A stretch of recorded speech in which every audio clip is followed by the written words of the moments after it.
2 hours later. అందరికీ నమస్కారం. నా పేరు Gautam and welcome back to my channel mister allrounder. So నా ప్రీవియస్ వీడియోకి మీరు ఎట్లయితే సపోర్ట్ చేశారో చాలా థ్యాంక్ యూ. అండ్ ఈ వీడియో అండ్ అప్కమింగ్ వీడియోస్ కూడా మీరు ఎట్లయితే సపోర్ట్ చేశారో అని కోరుకుంటున్నాను. సో ఇవాళ వీడియో వచ్చేసరికి ఒక సినిమా రివ్యూ, అది కూడా కుబేరా. రీసెంట్గా చూసి వచ్చాను. And after coming to the point, ఈ సినిమాలో మెయిన్ క్యాస్ట్ వచ్చేసరికి ధనుష్ గారు, రష్మిక మందన గారు అండ్ నాగార్జున గారు. ఈ సినిమాలో మెయిన్ ప్లస్ వీళ్ళు ముగ్గురు. అండ్ ఈ సినిమా డైరెక్టర్ వచ్చేసరికి శేఖర్ కమల గారు అండ్ మ్యూజిక్ డైరెక్టర్ వచ్చేసరికి రాక్ స్టార్ డిఎస్పి గారు. And coming to main point, ఈ సినిమా 120 crores మీద తీస్తుంది. ఆల్రెడీ 30 crores కూడా వచ్చేసారు. వాళ్ళు ఆల్రెడీ అనౌన్స్ కూడా చేశారు, టీం వాళ్ళు. సక్సెస్ మీట్ కూడా చేశారు, మీకు తెలిసి ఉండొచ్చు. ఆఫ్టర్ కమింగ్ దట్, ఈ సినిమాలో మెయిన్ ఫ్లా వచ్చేసరికి 3 hours 50 minutes తీసింది ఈ సినిమా అంత లెంతీగా చేయడం వల్ల కొంచెం డ్రాబ్యాక్స్ ఉన్నాయి. ఫస్ట్ హాఫ్ అనేది చాలా స్మూత్గా వెళ్తుంది అండ్ సెకండ్ హాఫ్ వచ్చేసరికి కొంచెం ఇక్కడక్కడ ల్యాగ్ అనిపిస్తుంటుంది. లొకేషన్స్ అనేవి చాలా రిచ్గా తీశారు. సెట్స్ వాడలేదు నాకు తెలిసిన వరకు. సెట్స్ వాడకుండా 120 crores బడ్జెట్లో తీయాలంటే గ్రేటే. క్యాస్టింగ్కే అయిపోతుంటుంది. అంతా బాంబేలో జరిగింది ఈ shooting. And coming to the point, ఈ సినిమాలో ప్లస్ అంటే మ్యూజిక్ వచ్చేసరికి బీజిఎమ్స్ బాగున్నాయి.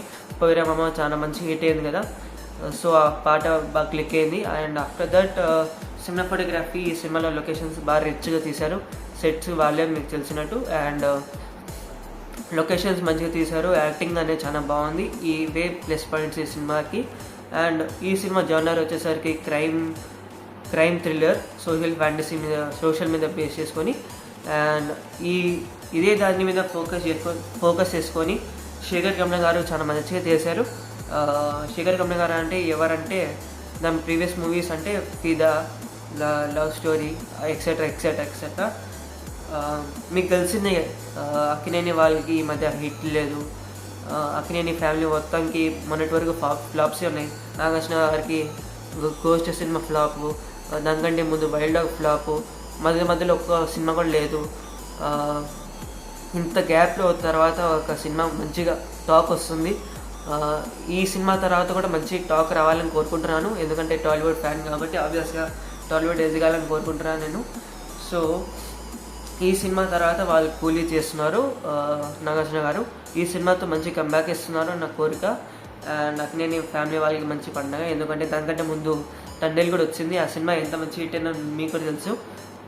100 crores ఆల్రెడీ వచ్చేసింది ఆ సినిమాకి. And coming to the point, ఈ సినిమా నా రేటింగ్ వచ్చేసరికి 3 aspects మీద ఫోకస్ చేస్తున్నాను. ఈ సినిమా ఫోటోగ్రఫీ బాగుంది, చాలా రిచ్గా తీశారు, లొకేషన్స్ బాగా ఇస్తారు కదా. సో ఈ సినిమాకి నాకు బాగా నచ్చిన పాయింట్స్ అది. అండ్ ఆఫ్టర్ దట్ కొన్ని చోట్ల సెకండ్ హాఫ్లో కొంచెం ల్యాగ్ అనిపించింది. అండ్ థర్డ్ పాయింట్ వచ్చేసరికి ఈ సినిమాలో యాక్టింగ్, ధనుష్ గారు చాలా బాగా యాక్టింగ్ చేశారు.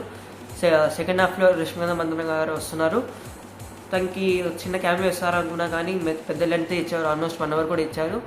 సో అవే ప్లస్ పాయింట్స్ ఈ సినిమాకి. యాక్టింగ్, సినిమా ఫోటోగ్రఫీ అండ్ కొన్ని పాటలు. సినిమా ఆల్రెడీ 3 hours 50 minutes కావడం వల్ల హాల్లో ఒక పాట తీసేశారు, అది పిపి డుమ్ డుమ్. నాకు తెలిసి యూట్యూబ్లో ఇంకా ఉంది ఆ పాట. మీరు చూస్తే ఈ సినిమా వల్ల లేదు. నా పర్సనల్ ఒపీనియన్ అయితే నేను ఈ సినిమాకి రికమెండ్ చేస్తాను. ఎవరైతే సోషల్ ఫ్యాంటసీ మీద బేస్ చేసుకుని ఒక థ్రిల్లర్ ఎక్స్పీరియన్స్ చేయాలనుకున్నారో వాళ్ళు ఈ సినిమా చూడొచ్చు. రిచ్గా తీస్తారు కాబట్టి ఐ రికమెండ్ పర్సనలీ. యాక్టింగ్ కోసం అయితే కంపల్సరీ వెళ్ళొచ్చు. అండ్ కొంచెం లెంతీగా ఉంటుంది ఈ సినిమా, అదొకటి డ్రాబ్యాక్ ఈ సినిమాకి. అండ్ చాలామంది రివ్యూస్ వాళ్ళందరూ చూస్తే ఏమవుతుందంటే, ఎవరు వచ్చేసరికి అందరు క్లైమాక్స్ బాగాలేదు అంటున్నారు. క్లైమాక్స్ బాగపోవడం ఏంటి? ఒక 15 minutes క్లైమాక్స్ కోసం అనేసి మీరు ఒక సినిమాని బాగాలేదంటే ఐ కాంట్ అగ్రీనా. సో ఇప్పుడు వచ్చేసరికి 15 minutes క్లైమాక్స్, దానికంటే ముందు అంత కంటెంట్ చాలా బాగుంది, ఎమోషనల్ సీన్స్ చాలా బాగున్నాయి, హార్ట్ ఫెల్ట్గా మనం ఫీలింగ్ అనేది వస్తుంటుంది, చాలా న్యాచురల్గా ఉంటుంది. సీన్స్ అనే లొకేషన్స్ కానీ, సినిమా ఫోటోగ్రఫీ కానీ, యాంగిల్స్ కానీ, ఎక్కడైనా సరే స్టంట్స్ కానీ చాలా మంచిగా తీశారు. సో ఆ పాయింట్స్ అన్నీ కూడా పెట్టుకోవాలి కదా. ఒక క్లైమాక్స్ బాగాలేనేసి మీరు సినిమా మొత్తంని తీసి పడలేరు. సినిమా మొత్తంలో క్లైమాక్స్ రొటీన్ అంటున్నారు చాలామంది, కానీ ఈ ఒక సినిమా తీయాలంటే 3 years అనేది కష్టం ఉంటుంది. 2 years 1 year అట్లా కష్టం ఉంటుంది. వాళ్ళంతా వాళ్ళ హార్డ్ వర్క్ వాళ్ళంతా అంత ఎక్స్ప్రెస్ చేసి చూపిస్తుంటారు. అంత ఈజీగా తీసిపడలేము. సో బేసికలీ సినిమా బాగోకపోయినా ఒక కొంచెం భాగం వరకు బాగాలేకపోయినా నేను రికమెండ్ చేస్తున్నాను. అది క్లైమాక్సే, అది మీకు కూడా చూసే తెలిసిపోతుంటుంది. నా పర్సనల్ ఒపీనియన్ వచ్చేసరికి ఈ సినిమాకి నా పర్సనల్ రేటింగ్ వచ్చేసరికి 5కి 4. నా ప్రీవియస్ వీడియో మీరు ఎట్లయితే సపోర్ట్ చేశారో నా అప్కమింగ్ వీడియోస్ కూడా మీరు అట్లా సపోర్ట్ చేస్తారని కోరుకుంటున్నాను. అండ్ ఈ వీడియో కూడా మీరు అట్లా సపోర్ట్ చేస్తారని కోరుకుంటున్నాను. Thank you so much. మంచి కంబ్యాక్ చేస్తారని కోరుకుంటున్నాను. మీరు ఇచ్చిన ఈ సపోర్ట్ని ఎక్కడ వేస్ట్ చేయకుండా మంచి కంటెంట్ని తీసుకొస్తాను. I promise for that. And thank you so much. So మరీ ఇంకొక వీడియోతో కలుద్దాం. బాయ్.